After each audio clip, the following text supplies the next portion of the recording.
Hello and welcome to Cheshire Audio. Now we've actually hit 10,000 subscribers. I'm really pleased, and it's interesting because on the last video I did, I actually said, because I think we were about 80 subscribers off 10,000, something like that. It was getting quite close, and I said, you know, if you haven't subscribed, whatever, you know, just let's get subscribing and let's try and get it over the 10,000. Now on YouTube, for people who sort of contribute, there's analytics app that you can use, and you can sort of see what's going on, how many views you're getting, and how many subscribers per day or per month or whatever. I'll post it up in a minute. For the subscribers, there's a little graph I'll stick up here somewhere.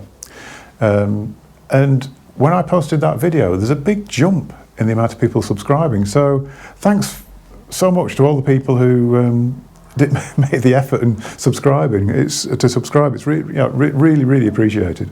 So we're there. We've done it. And I did have all sorts of plans to do some sort of special episode or something like that. I think that when I hit 3,000, I did Records I Can't Listen to Anymore one, and that was probably one of my most successful videos, weirdly. A lot of people misunderstood what I was saying, but it was basically albums that I hear so much in the demonstration room that they've become, basically it's become associated with work, and I can't really listen to it anymore because it's just been completely burned out in my mind. I can't listen to certain things. And I thought I could do a version 2 of that, but I thought, well, actually I think I've covered it, so I'll not do that. I actually thought to go into the other side as well of album tracks, because in the UK there's probably, I think it's the longest running radio show, Desert Island Discs. It's been going, it must be 60 years, 70 years possibly. Certainly since the 50s. I'm struggling to speak.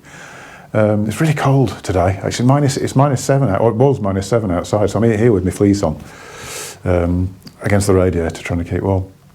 Yeah, so I had this idea that perhaps I would do a Desert Island Disc, because that's you pick your favourite tracks. If you're stuck on a desert island, what would you take? What could you not live without? And when I started thinking about that, because I think with the Desert Island Discs idea, it's not about trying to impress people with what music taste you've got. Although a lot of people do that on the show, it's about which music really means something to you, which has associations which are really important to you. And when I thought it through, I thought, this is too personal. I can't do this. It's sort of like, you know, things associated with my mum and dad and things like that, and yeah, so all sorts of stuff like that. So I thought, I can't do that, because I think that's perhaps for another time. It'd be quite interesting to see what other people come up with as well. But I don't think that's for today, to be honest. So what I've decided to do, complete on the spur of the moment, this morning, I disappeared up into our attic at home and pulled out a pair of old speakers. Now, many of you will be aware, I'm a little bit obsessed with acoustic research from the 70s, 80s. And I own about 3 pairs of AR-18s. There's a pair downstairs which I've refurbished and I use as little test speakers on my little jig downstairs. And there's at least 2 pairs, I think there's at least 2 pairs at home somewhere. I can't, actually, I'm struggling to find them. I've managed to find a pair, and I've struggled to find these. So these have been in storage for easily 10 years. So they're over here, I'll show you. So there we go, a pair of, I would say about 1982-ish, 81, pair of Acoustic Research AR-18S's. Not too bad condition, these. I mean, I've not actually cleaned them or done anything to them at all. I haven't even taken the grills off, and there's a reason for that. And what I'm going to do is I'm going to refurbish them, but it'll be like a series. I think what I'll do is we'll have a little walk around today, and what I'm going to do is take them apart a little bit, just have a look inside, see what they're like.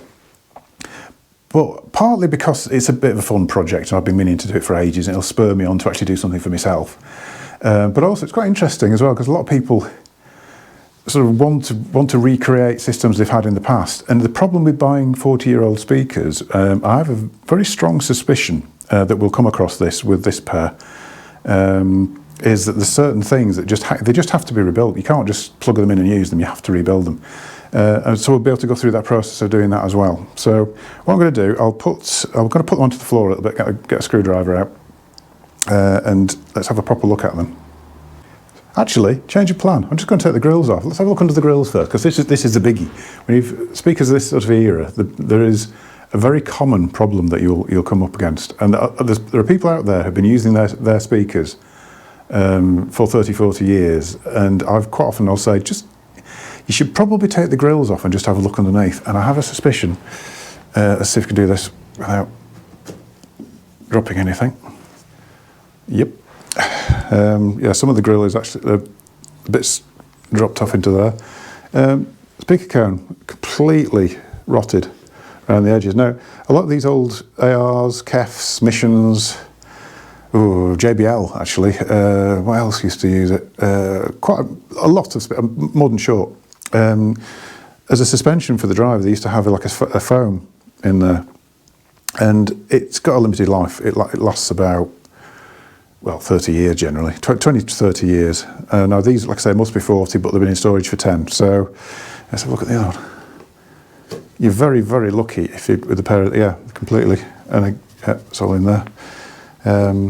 Completely gone. So first job will be to sort the cones out on these. What you must not do is just go onto eBay or Amazon and put in, well, these are an just buy an 8-inch driver and slap them in. It'll sound terrible. What you need to do is refurbish the driver that's already in there, because they are sort of matched to the cabinet space. And what you tend to find with a lot of modern drivers, they won't work into such small cabinets. Because I think these are, I can't remember the size. Does 18 relate to 18 litre? I can't remember. It seems to, surely that's not 18 litre. But anyway, they won't work into this sort of cabinet. See, I know people who've done that, and they never quite sounded right afterwards, and they wouldn't do, really. Probably wouldn't get any bass. So yeah, anyway, we'll do that. What I'm going to do now, I'll just get a screwdriver out and we'll take one of the drivers out and have a look inside. You have to sort of lose the foam around here, unfortunately, on them. You can't really get hold of those, but you can get this part of the foam. This is just a sort of visual thing, really, but that's rotten as well, really. But that's covering up the screws and everything. As far as the range goes, these were the best one. It's particularly the 18S I love. Original 18s had an offset tweeter over here, kind of the same speaker but with an offset tweeter. The S's were more in line, and I think there's a few other tweaks in there, but I think basically that was it. It was just an alignment thing. And then there was an 18LS which had, for some reason, a protective cover over the treble unit, and they didn't sound as good. You had to take the protective covers off. And then we went to BX, which were polypropylene cones, or whatever it was, but something like that. Probably was polypropylene. Which were never as good as they were a good speaker, but they were never as good as the original paper cones, because the paper cone generally is the way to go. It's just that I think what happened around sort of end of 80s, 90s, there was this sort of insistence from manufacturers that they needed to have high-tech materials on their speakers to sell them, and everybody went away from paper because paper's old hat. It's, you know, it's crude technology, but actually it's the ideal material for drivers. So, and you'll see you've actually got paper cone on the treble unit here as well. I mean, it doesn't look anything special, but the whole unit, the way they work is I think they're superb. I think they just work really, really well. They're very coloured. They've got loads of sort of issues, really, when you think about it, but they're sort of more than the sort of total parts. They work so well, and I'll go into a bit more about that when I'm sort of doing the refurb. But anyway, let's take this driver out and we'll have a look inside. Okay, kind of struggling to get a good camera angle on this, but we'll see how we go. So first thing is to take off this. It's not even attached, actually. This is just a visual thing. It's not really doing anything. I thought to a degree it might stop a bit of reflection, but you kind of have to lose that, really, because it's completely rotten and you couldn't really replace it very easily. I mean, you can buy this material. It's like a draft excluder material almost, but this is sort of custom made in a circle, and the straights, you'd never do it with a straight. It did just come off. So I tend to not use that, really. Let's take the driver out. You have to be careful when you're doing this. Don't put any pressure on the screwdriver, because they use like a spider, what do you call it? Like a clasping thing behind. So there's a bolt going into the thing that's gripped onto the back of the cabinet. If you put pressure on, this claw thing will fall back, and then it'll spin, and then you'll never get them out. I mean, there are ways of doing it. I mean, you have to sort of get a screwdriver underneath and lever up as you're using another screwdriver to turn it, but it gets a bit messy if you're not careful. So the best thing is not to put too much weight on it. So that's one.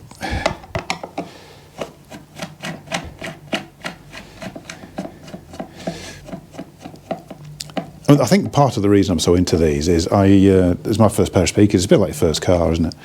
A friend of mine's parents had a system that feels like it's biting, actually. Had a decentish system at the time. I'm going to come back to that. And they had, believe it or not, an Amstrad receiver, which was actually okay. I think it was of the days where Amstrad did do the odd decentish piece of equipment. With a Sony record player, I think it was, an AR-18s, and it sounded great. It's my first proper sort of introduction to audio equipment, really. I mean, we had a radiogram and then a music centre at home, and then it became my sort of dream to own a proper separate system, which by age sort of 16-ish, I think, probably I managed to scrape enough money together to buy something. I was saying 16, I might have been younger than that. Right, so we're all out, so we should be able to. There's the driver, and then there's a little plastic piece here as well, which comes with it, which sort of acts as a seal, but kind of doesn't, which we'll go into later as well. So set the driver out. We can actually just unplug that. So that's the driver out. Now there's a few things with this that we'll talk about, but what I'm intending, there's different levels you can do with this. You can just fix the driver, stick it all back together and use it, or what I'm intending to do is modify these. Now there's different stages of that. I mean, I've done sort of minor modifications to these things, and I've done some really major stuff. I had a pair that I used for years, actually, that started off looking like this and were pretty well unrecognisable by the time I'd finished. They were, I think I started by lead lining the cabinet, and then I ended up making another cabinet, fitting the original cabinet inside it and filling the gaps with sand, and then sealing it all in and rounded the edges off with a router. And yeah, it got very intense, really. Wired it with Kimber cable, bi-wired, and I was running those with 4 monoblocks, and it struggled to find anything like as good at the time, to be honest. Right, let's have a look inside. So we can put about dropping the camera. So inside we've got fairly flimsy cables. So like I say, we can just reconnect that, or we can think about something more interesting. And the crossover, if you can call it a crossover, is just on the back of the connection panel at the back, and it's just basically a capacitor. There's a capacitor across the treble just to take out the bass content, which I think is 5 microfarad. Now generally I've always left that, but considering the age now, because I've not done any mods to these for years, this is sort of me getting back into something I used to do. I feel as though it might be better just to replace that with either like for like, or see if there's something better. I might try. If you want parts for stuff like this, the company to speak to are Wilmslow Audio. I can't say it. Wilmslow Audio, who are in. Well, they used to be in Wilmslow, but now they're in Leicester. So, yeah, see if you can source a better capacitor for that. But that's the crossover. There's nothing else. And I think part of the magic of these is the fact that there's no manipulation of the signal, there's no faffing about with phases and all this sort of thing, and they just sound so pure and clean and fast. And okay, yeah, they're pretty coloured, and there's probably, I think there's a bit of a hump in the mid-band and things like that, but they just sound very, very exciting and very involving, and I've always loved them. And funnily enough, I've heard different models in the range, and I still think these are the best, really. I mean, I've sort of, because there was the 8, the 18, the 28, the 38, the 48. Yeah, never quite totally sure about the other models, really. These just seem to gel somehow. Quite often the situation ranges where there'll be one that's got that bit of magic that the others don't have. Yeah, so that's the project. Hopefully this will inspire people. If you've got an old pair of Mission 700s or a pair of Kef Coders or modern short pageants, or I was going to say Celestion Dittons, but I think they're rubber surround, because it's all the foam surround ones that do this. It isn't a difficult job, but we'll go through it. What I will say is that because it's an 8-inch drive, if you go much bigger than that, I would get a professional to do it, because there's ways it should be done that you kind of get away with not doing if it's an 8-inch driver or smaller. But anyway, we can talk about that when we get into it. Don't expect this to happen quickly. That's all I can say. This is going to have to be fitted around customer jobs. And also, can I just underline and doubly underline, I can't do this for customers really. It takes too long. It really does take too long, which is the same reasoning why I don't take in automatic record players or even semi-automatic record players. I only do British manual decks like Riegas and Linns and Oristons that I know inside out and I can do them quickly. Anything that's going to take hours and hours and hours, I just can't do it, because it gets to the point of, well, what do I charge for this? And I will have had to push other things to the side, which the things that keep the doors open, really, I suppose. So just, yeah, I'm doing this for myself and just to show how to do it and hopefully help people sort of get the confidence to do it themselves, because some of these older speakers are worth saving. I really do think they are, and sometimes purely just for sentimental reasons, but partly I just fancied creating like a retro system in the house, really. Just don't know what with yet, but I've just got these few ideas of what I might do just to create something interesting, and these would be the part of that. So I need to, yeah, it's sort of part of a grand plan, but like I say, I thought it might be interesting. Thanks for watching. Don't forget to give a subscribe if you haven't as yet. Like I say, it seems like most people have. Give us a like. I will see you in a future video, and thanks for watching, and thanks for the subscribing if you did subscribe. See you soon.